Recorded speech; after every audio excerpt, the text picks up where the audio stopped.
Hey, what's going on, guys? Welcome back to Weekly GCap, the only source you'll ever need to catch up on all the gaming news from the last week. As always, we have an absolutely packed show for you guys, so let's get right into it. First things first, the Resident Evil 4 Mercenaries DLC released last Friday. This DLC is free for everybody, so as long as you own Resident Evil 4, doesn't matter what platform it is, you can dive in and try it out now. I'm not gonna lie, I played the crap out of it. I went through and got S rank on every single map. If you loved Mercenaries in the original Resident Evil 4, well, this one doesn't disappoint. Next up, Trine 5 was announced. Now, if you don't know what Trine is, this is a bit more of like a niche game. It's like a 2.5D adventure game. Personally, I absolutely love these games, and it's sad because, you know, not too many people talk about these games. I played through the original 3 a couple of times. I played through the 4th one time, and I highly recommend that you guys check it out if you haven't before. But anyway, let me just go ahead and read this. This is coming from Gamatsu. Quote, publisher THQ Nordic and developer Frozen Byte have announced Trine 5, a clockwork conspiracy for PlayStation 5, Xbox Series S and X, PlayStation 4, Xbox One, Switch, and PC, Steam, Epic Games Store, GOG, and it will launch this summer, end quote. Again, this series is freaking awesome, so if you haven't played it before, if you've never even heard of it, please do check it out. Next up, Ubisoft Plus is now available on Xbox. This trailer went up Thursday morning, and as soon as they dropped the trailer, the subscription service was also available to dive in and try. You're seeing the trailer on your screen right now, but this includes literally all of their franchises, like Assassin's Creed, Far Cry, the Tom Clancy games, the Crew games, Riders Republic, Rayman, like,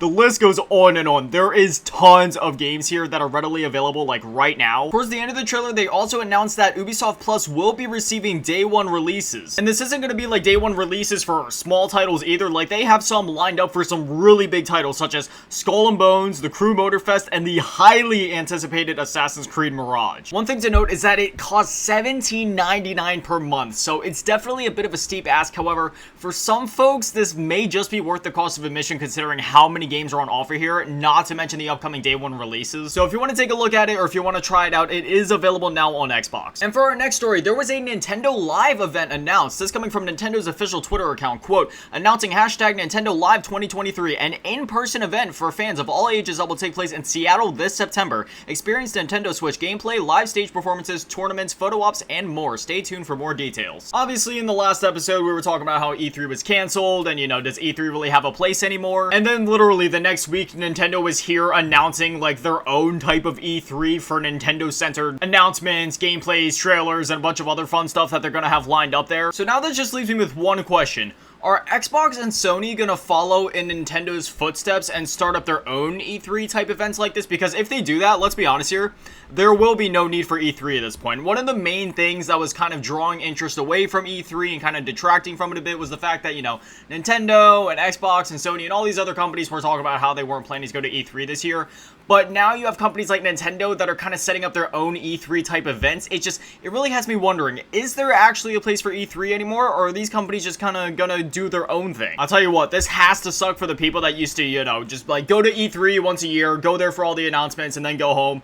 It's gonna be a lot harder to get all of those announcements, or at least be there in person for all the announcements, because what happens when, like, Nintendo's doing an event in Seattle, and then, oh, I don't know, Xbox is holding one in, like, LA, and PlayStation's at some other part of the country. Like, I'm not saying it would necessarily happen like that, but it would definitely make it hard to actually be there and be in person for all of those events versus how it would have been, you know, back in the day. You go to E3, all the announcements are there, all the stuff is there, you don't gotta worry about going to all these different places. It's just one place, one event. You stay for a couple of days, you learn about the new stuff, and then you go home. But I have a feeling going forward it's gonna be a little bit harder to do that. I have a feeling that most of the people that used to go to all these events in person are gonna have to start getting used to sitting in their computer chairs and watching some live streams. Otherwise, that might get a little expensive. Next up, just wanted to cover this real quick. The Megaman Battle Network Collection reviews went live. Right now it is sitting at a 77 on Metacritic, so you know what? That's not too bad. I mean, it's high enough to be considered green over a Metacritic. I was hoping it would be a bit higher, okay? I'm a little biased. I love Mega Man, okay? Anything Mega Man, Mega Man X, Mega Man Zero, Mega Man Battle Network. Basically, if Mega Man's name is on the box, I'm almost guaranteed to fall in love with it, even Mighty Number 9. I mean, I know that's not, you know, actually Mega Man, you know, that's Mighty Number 9 is like a different IP, but, you know, it's the same, like, gameplay style.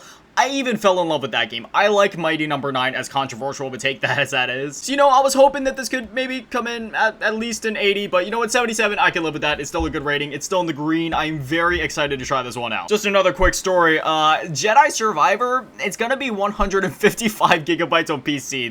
They put out some spec requirements and stuff like that, and the one that caught everybody's attention was the fact that, yeah, 155 gigabytes, that makes Warzone 1 blush. Actually, I take that back. I believe there was a point where Warzone actually, like, exceeded exceeded 200 gigabytes if you had all of Modern Warfare 2019 installed. Warzone itself, I don't think ever crossed that. However, if you owned MW 2019, you had the campaign, the multiplayer, the Spec Ops, and Warzone installed, I'm pretty sure that was the one that like went past 200 gigabytes. But still, this is just one game, you know, this isn't separate modes or whatever. It's just 155 gigabytes on PC for Jedi Survivor, which, you know, it makes sense. Games are getting bigger, you know, bigger file sizes, more detailed textures, uncompressed audio, etc. So it makes sense. I'm hoping that on console that file size will be smaller, which I'm pretty sure it will be, because, you know, like PS5 and Series X have that tech inside of it that kind of like works to shrink file sizes. So here's hoping we can keep that file size down to, I don't know, maybe just like 100 gigabytes on console. Anyways, for our next story, TMNT Cowabunga collection has reached 1 million copies sold, which this makes me so happy, man. I'm a huge fan of the original like Turtles arcade games, and I was a huge fan of Shredder's Revenge last year. Absolutely love that game. I've blasted through it multiple times at this point. I'm a sucker for those old school beat 'em ups. You think TMNT, Streets of Rage, Battletoads, the list goes on and on. But anyway, this coming from Konami's official Twitter account, quote, 13 iconic TMNT titles, over 1 million copies sold. From lifelong fans to newcomers experiencing the historic games for the first time, we hope you've enjoyed playing and exploring TMNT, the Cowabunga collection. You all really kicked some shell. And then underneath, there's like a picture that says 350 million foot soldiers defeated, 6 million pizzas eaten, 2 million of Shredder's plans shredded, and 1 million times the turtles saved their friends. I love stuff like this. I'm so glad that beat 'em ups have been making a resurgence lately between the Streets of Rage 4, TMNT Shredder's Revenge, and the Cowabunga collection selling so well. So, you know, this is a genre that I'm glad to see is finally making a comeback, and I cannot wait to see what games of this genre end up coming out within the next couple years. Next up, the Mario movie is breaking records. This coming from Deadline, quote, Super Mario Bros. Hits high scores, record opening for animated pick at 377 million worldwide, 5-day US record, 204 million. Sunday box office update at close to 10 p.m. PST last night. We told you that Illumination/Universal Super Mario Bros. Was still raking in business. As of this morning, this feature take of the Nintendo game didn't gross 56 million, rather a near 57 million for what is now a 146.36 million 3-day massive, 33.1k theater average, and a record 5-day of 204.6 million per Universal this AM. That kicks Transformers Revenge of the Fallen's 200 million Wednesday to Sunday opening to second place among 5-day US/Canada records. Among Easter weekend openings, Super Mario Bros. Ranks third behind 2016's Batman vs. Superman, which brought in $181 million, and 2015's Furious 7's $161 million. If overseas is still at 173 million by tomorrow AM, then the new global opening record for an animated movie set by Super Mario Bros. Stands at 377.2 million.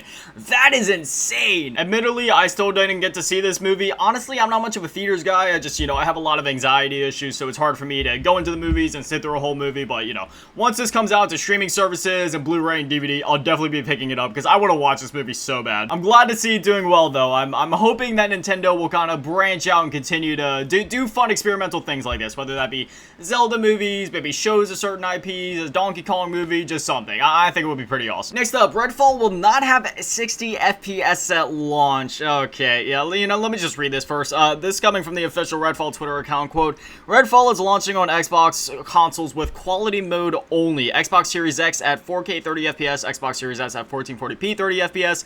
60 FPS performance mode will be added via game update at a later date. What is going on here? This is basic stuff, man. It's a performance mode. Why does there need to be a performance update? Am I glad that there's at least going to be an update with it coming to the game later on? Yes, of course, but why is that not there at launch? If this game, if there's still work to be done to this game, I honestly, I would rather have them delay it, just get all the kinks ironed out, you know, launch the game with a performance mode and a quality mode. Like, what is this? Enough with the incompetence. Finish your games and then put them out. Don't put them out and then finish them. The more I hear about Redfall, the less I care about the game, if I'm gonna be honest, but yeah, that's the latest update. I'm not the only one saying this as well. Like, everybody online in YouTube comment sections, Reddit, Twitter, everybody is basically preaching the same thing. There's quite literally thousands of people right now that are asking Microsoft to just delay this game so it can actually be finished before it gets put out, because this is on the same tier as Scoreboard update for Battlefield 2042. Like, this is basic stuff, man. It's a performance mode. Just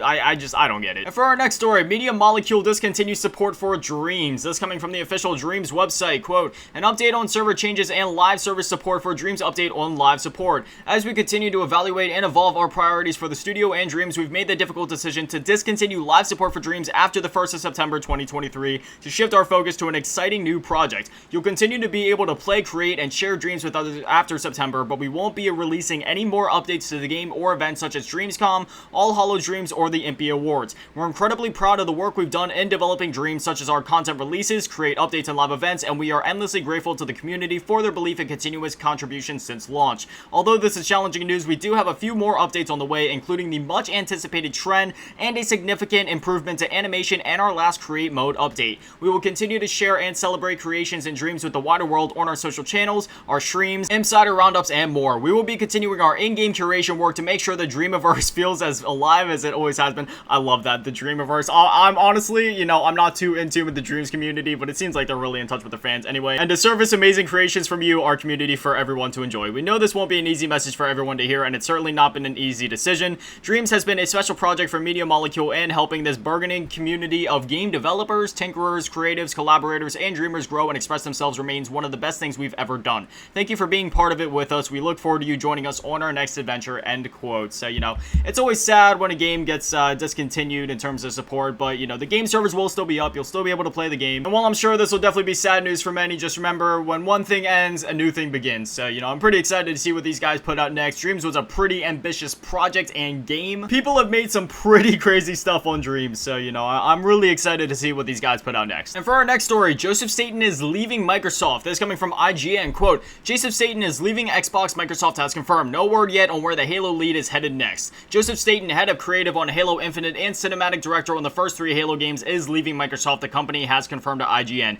In its message, Microsoft did not say where Staten was headed next, nor the reason he was leaving Microsoft after 9 years. We're grateful for Joseph's contributions to the Halo franchise and Xbox as a whole. The statement from a Microsoft spokesperson reads, we wish him all the best in his new adventure. Staten himself took to Twitter to comment on IGN's report saying, hey folks, I am indeed leaving Microsoft. I'll have more info to share soon, but for now, I'd just like to thank all my Xbox colleagues for all their understanding and support as I embark on a new adventure. End quote. And then after that, you know, just goes on to talk about games that he's worked on in his history of the company, like his work on Halo Combat Evolved, Halo 2 and 3, and then him being a lead writer for Destiny while he was still with Bungie. But yeah, I don't have a whole lot to add on to this. Obviously, we don't know the reason he left, and speculating would be kind of pointless. All I can say is that I wish him the best, and I can't wait to see what he ends up doing next. All right, now this next story, this is going to take us it's going to take a little bit to get through. There's a lot of reading to do here because I kind of want to like set up the timeline so you guys can kind of follow along. So bear with me. This is going to take quite a couple of minutes, I'm sure. But anyway, Nintendo has issued a subpoena to Discord. This coming from Torn Free. Quote, Nintendo hunts down Zelda Tears of the Kingdom leaker on Discord. The Legend of Zelda Tears of the Kingdom will release on Switch in May, but some fans have been enjoying an unreleased special edition art book since February. As Nintendo tries to plug the leak, legal documents obtained by Torn Freak indicate that the video game company has honed in on a specific Discord user and is now trying to obtain their identity. So there's like a whole timeline here. Again, I'm just gonna kind of go through and read it. Pre-release leak, February 2023. On February 20th, 2023, Eurogamer reported that a 200-page art book had been leaked online containing details of new characters, enemies, enemy types, and new locations. It's currently unclear how this art book managed to leak so far in advance of Zelda Tears of the Kingdom's official launch date. The publication noted at the time. 2 months later, it's clear that A, Nintendo is very aware of the leak, and B, they have a specific internet user in mind as the potential leaker. And then further down the timeline, DMC takedown sent to Discord. On February 21st, Nintendo of America sent a DMCA notice to Discord. The complaint targeted a Discord channel named Tears of the Kingdom official Discord server. The notice went on to target 6 specific URLs featuring images or links to images. Quote, from Nintendo's copyright protected and unreleased special edition art book for The Legend of Zelda Tears of the Kingdom video game in violation of Nintendo's rights, end quote. Just 8 minutes after the takedown notice was sent to Discord, the platform acknowledged the complaint and told Nintendo that the content, quote, will be removed promptly, end quote. Around 10 hours after sending the initial takedown notice, Nintendo followed up with a request for immediate review and takedown of the Discord channel. So they were trying to get like the whole channel taken down, basically, noting that members were still distributing the pre-release artwork using direct messages and links. Quote, additionally, some members have been assigned the role of the PDF pirate, which identifies them as a source for PDF files of the infringing art book images. For your review, we have also provided screenshots from the server featuring 4 core members and a brief description below highlighting their activity in the server, end quote. So around 18 hours later, Discord said it had, quote, issued a warning to the server for the reported activity, end quote. In its original notice, Nintendo had objected to the term official being used in the server name since the, quote, server is not operated or authorized by Nintendo, end quote. I'm sorry about all the different quotes, but I have to say, like, quote, end quote, just to kind of signify who's talking when and where. Discord said that if Nintendo was, quote, concerned about potential consumer confusion, end quote, it might want to file a trademark complaint. And then further down the timeline once again, Nintendo goes to court in California. On Friday, April 4th, 2023, Nintendo of America's attorneys filed an application for a DMCA subpoena at a district court in California, referencing the notices sent to Discord in respect to the, quote, copyright protected and unreleased special edition art book for The Legend of Zelda Tears of the Kingdom, end quote. The company highlights a Discord channel and a specific user, quote, Nintendo of America is requesting the attached proposed subpoena that would order Discord Inc. to disclose the identity, including the names, addresses, telephone numbers, and email addresses of the user. I'm not going to say just because, you know, I don't want to put them on blast or anything like that, but their official Discord name is actually in this article. Anyway, who is responsible for posting infringing content that appeared at the following channel: Discord channel Zelda Tears of the Kingdom, ... Information available on other platforms. Reddit in particular suggests that the person Nintendo is hoping to identify is the operator of the Discord channel and at least potentially the person who leaked the original content. A 2-month-old comment on the origin of the leak suggests the source was, quote, a longtime friend, end quote. A comment in response questioned why someone would get a friend, quote, fired for internet brownie points, end quote. Once again, this is another story. What do I say? Dude, Nintendo doesn't mess around with this stuff, okay? When it comes to, like, leaks, whether that be, you know, like, leaked gameplay, leaked art books, like in this example here, you know, they don't mess around with that stuff. So all I gotta say is, don't be messing around with this, okay? If you have access to leaked information, don't be spreading it around online. Don't be telling people about people that you may know that have access to this leaked information. It's just, all it does is spell trouble, okay? Because Nintendo, they are looking to make an example out of anyone and everyone that tries to mess with them or leak out gameplay or leak out information. They will take you to court. They will make an example out of you. As if it wasn't obvious enough, they're also willing to go whatever lengths it takes to make sure that that happens. Because, I mean, that whole timeline I just read, that's been over the course of like several months at this point, and it's still an ongoing thing. So yeah, just be careful out there, folks. Next up, this one isn't as long, but it's still gonna take me a little bit to read, but you know, it was definitely worth including in this show just because it's not necessarily funny, but it's kind of ridiculous. So Monster has filed trademark disputes against like Pokemon and Monster Hunter in the past, so let me just go ahead and read this. So this is coming from Automaton, and keep in mind this is a Japanese website being translated to English, so some parts of this may not make sense, but I'll do my best to, you know, fix some of the sentences to make it make as much sense as possible. But anyway, quote, Monster Energy rights holder filed a large number of trademark registration objections such as Pokemon and Monster Hunter in the past. The rights holder of Monster Energy has filed oppositions to the registration of various trademarks, including the name Monster, in Japan in the past. Yesterday, we reported that an overseas horror game developer has received a request to change the title from the rights holder of Monster Energy. After the article was published, information provided by readers and our investigation revealed that the rights holders of Monster Energy filed trademark objections to various games. It seems that the rights holder of such Monster Energy has requested the patent office to cancel the trademark registration for various trademarks bearing the name Monster in Japan in the past. So to kind of break that down and explain it, if there is a game or a movie or whatever that simply has the name Monster in it, like say for example Monster House, Monster Energy is going after them and trying to get them in trouble with, like, you know, like trademark disputes and such just because the word monster is in their title. Like, it's absolutely ridiculous. I mean,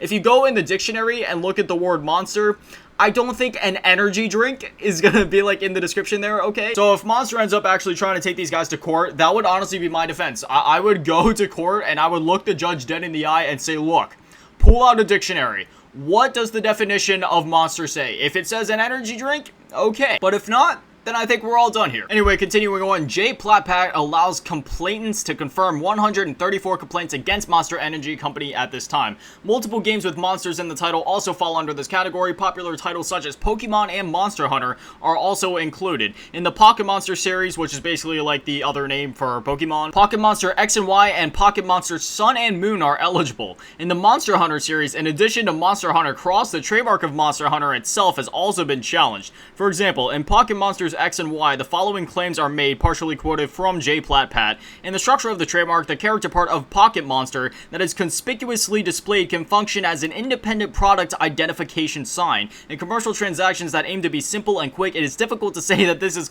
always seen as an integral part, and the character part of Pocket or Monster independently functions to identify one's own goods and others have. As a result, in the trademark, the pronunciation of monster and the concept of monster arise from the character part of monster in the opposition as mentioned above. It is argued that the concept of monster arises from the name Pocket Monster. He explained that it matches the Monster Energy family trademark in that it has the word monster. Consumers who come into contact with the Pocket Monsters X and Y trademark may mistakenly believe that it is one of the trademarks of the Monster family, or mistakenly believe that the product concerned is a product of the business of a person who has some kind of relationship with the complainant. It is argued that there is a risk of confusion as to the origins of the goods, and then it just like goes on to list more things that Monster is going after and trying to hit with trademark disputes, including but not limited to a mobile game called Monster Strike, and then get this, the NBA team, the Toronto Raptors, just because the logo looks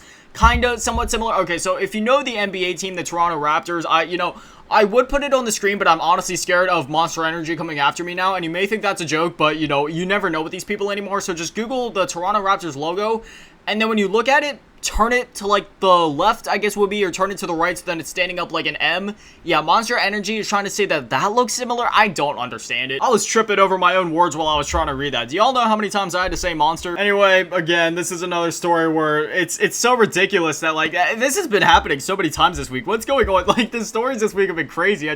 I don't even know what to say about them. They're just so outlandish, and it's so hard to believe, but unfortunately all of this is true. Well, if there's anything we've learned this week, don't mess with a Nintendo, and don't name anything that you're planning on making after Monster. Anyway, before we head on to the last story of the day, let's cover the PS Plus Extra and Premium games for the month of April. So, we have Kena Bridge of Spirits, Doom Eternal, Riders Republic, Wolfenstein 2 The New Colossus, Slay the Spire, Monster Boy, and The Cursed Kingdom. There we go, having to say Monster again. The Evil Within, Wolfenstein The Old Blood, Base Master Fishing, Paradise Killer, and Sackboy A Big Adventure, which, that's funny that they're putting Sackboy into the service considering that was just added to the PS Plus Essential games just 2 weeks ago, but, it's still cool that it's in the service. Definitely recommend that game. It's a lot of fun. And then, anyway, moving on to the premium games, we have Doom 1, Doom 2, Doom 64, Doom 3, and that's like the OG Dooms, by the way, like the ones from the 90s on PC, and then Dishonored Definitive Edition, which, that's kind of interesting that that's going into premium because, premium is usually relegated to, like, remasters and such, and I mean, sure, Dishonored is technically a remaster of, like, a PS3 360 game, but, like, really? That's going into premium? I don't know. That seems more like an extra game to me. But regardless, it's still another game for the premium plan. So, all in all, I'd say that's a pretty solid month. There's not a single game in here where I'm like, oh, why'd they add that? These are all quality games. I probably won't be downloading too many of these, just considering that, well, I've beaten basically every game on this list that they're adding to it. There's like a few I need to get through yet. Namely just Kena Bridge of Spirits and Wolfenstein The Old Blood. But regardless, these are all phenomenal games, and I highly recommend checking any of these out. Now, it's been a good week or two, ladies and gentlemen, but here we are, once again, talking about the Microsoft Activision acquisition drama. Normally, I'm at this point in the show, I'm kind of like, oh, here we go, it's time to talk about the drama again. But you know what? I'm actually kind of excited to talk about it because I know how close we are to this thing ending, so each story that I tell of this acquisition drama at this point, it's just one story closer to all of it being over and not ever having to talk about it ever again. So you know what? I'm actually happy to be talking about it, and you know what? This one is actually pretty ridiculous. Once again, continuing the trend of the stories this week, just, let's just get into it. This is coming from Video Games Chronicle, quote, Sony calls UK regulators' reverse stance on the Microsoft Activision deal surprising and irrational. The CMA now says the merger won't significantly lessen competition. Sony has criticized the UK's Competition and Markets Authority, aka the CMA, on its revised appraisal of Microsoft's proposed acquisition of Activision Blizzard. Sony's response published today by the CMA questions the regulator's new stance. Quote, the CMA's reversal of its position on its console's theory of harm is surprising, unprecedented, and irrational, Sony's response reads. The PlayStation company argues that the CMA had assessed a significant body of evidence to come to its initial conclusion where it had suggested there would be an issue with the acquisition. It adds that the CMA's new diametrically opposite approach is based almost exclusively on a single economic model on which it places significantly more weight than other available evidence. Specifically, it claims that the CMA's new findings are based on a new lifetime value model which shows how much an average player is worth to a company over time. time. It says that the new model suggests Microsoft would see a significant financial loss if it kept Call of Duty exclusive to Xbox, and that therefore there was no incentive to keep it off PlayStation, which, you know, that was like one of the main conversation points as to why the CMA was a little iffy when it came to, you know, verifying the deal and allowing it to go through. However, now obviously the CMA is backed off of that. However, Sony claims the new data the CMA was using was flawed, and that if the errors were to be corrected, then the gains Microsoft would get from players switching to Xbox would be 3 times as high as the lifetime value of an average PlayStation user. Sony's response also claims that the CMA had previously calculated lifetime player value on typical Microsoft documents created, quote, in the ordinary course of business, end quote, which had been used to suggest there was a strong incentive to keep Call of Duty off PlayStation, and that for its new findings, it allegedly adopts without apparent explanation Microsoft's own adjusted lifetime value estimates. The CMA's new conclusion wrongly downplays the significant strategic benefits to Microsoft adding Activision content to Game Pass. The CMA had now concluded that not a single user with less than 10 hours of gameplay or $100 spent on COD would switch from PlayStation to Xbox, something it questions. Using Minecraft as an example of a game Microsoft kept multi-platform doesn't work because Minecraft is a single release game that is already in users' hands, and that it does not drive anything like the level of gameplay engagement or purchasing decisions as COD. Sony's argument concludes that the addendum does not justify the CMA's U-turn on the console's theory of harm.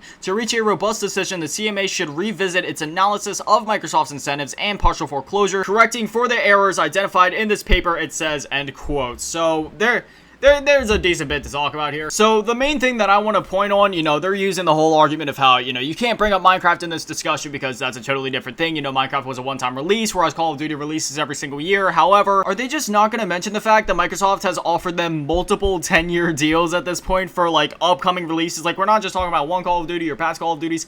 This is, like, a 10-year deal, so then any Call of Duty going forward can go to PlayStation for at least the next 10 years, which, you know, obviously, Microsoft has already said that even after those 10-year deals would end, they wouldn't take Call of Duty away from PlayStation. So their argument, is there even anything to say about this? I mean, PlayStation is desperate. We all know it. Jim Ryan's desperate. They are willing to say or do anything that they think will work to keep this acquisition from going through. And they're getting worried because they know, and we all know, that this, you know, this deal, it's gonna go through. At this point, we all know they're just kind of, you know, throwing out their last-ditch efforts to try and block this thing from happening. But I feel like Sony should just step aside, accept defeat. I mean, it's not even really defeat because nobody's getting defeated here. This is just Microsoft acquiring Activision, and really for Sony, nothing's gonna change. I mean, the contact that they have with Call of Duty, that's still gonna play out with, like, the whole marketing rights thing, and then even after that, they're gonna be keeping Call of Duty. So this isn't even a thing where they need to step aside and accept defeat. They just need to step aside, and business is still gonna go as usual. Like, literally,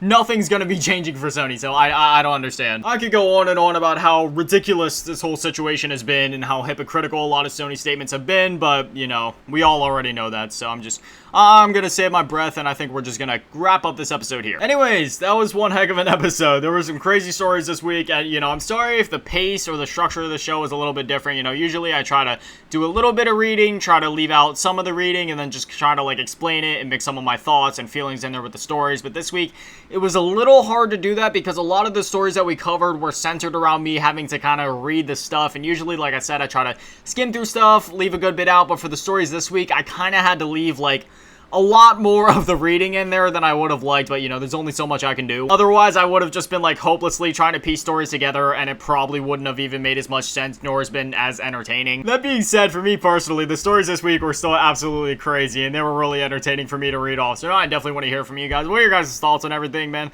Usually I do a recap at the end of the episodes, but my brain is so jumbled after going through and reading all this crazy stuff. What are your thoughts on, like, the whole Microsoft trademark dispute things? What about the Nintendo subpoena to Discord? Whatever you're thinking, I definitely want to hear from you guys. But anyways, this is Weekly GCAP. These episodes go up every single Friday at 9 a.m. Eastern, so if you want to catch them as soon as they go live, well, then now you know when to be here. But anyways, thank you guys for watching. Have an amazing day and an amazing weekend. I'll see you guys back here for the next episode of Weekly GCAP. Stay beautiful. I love you all. Peace.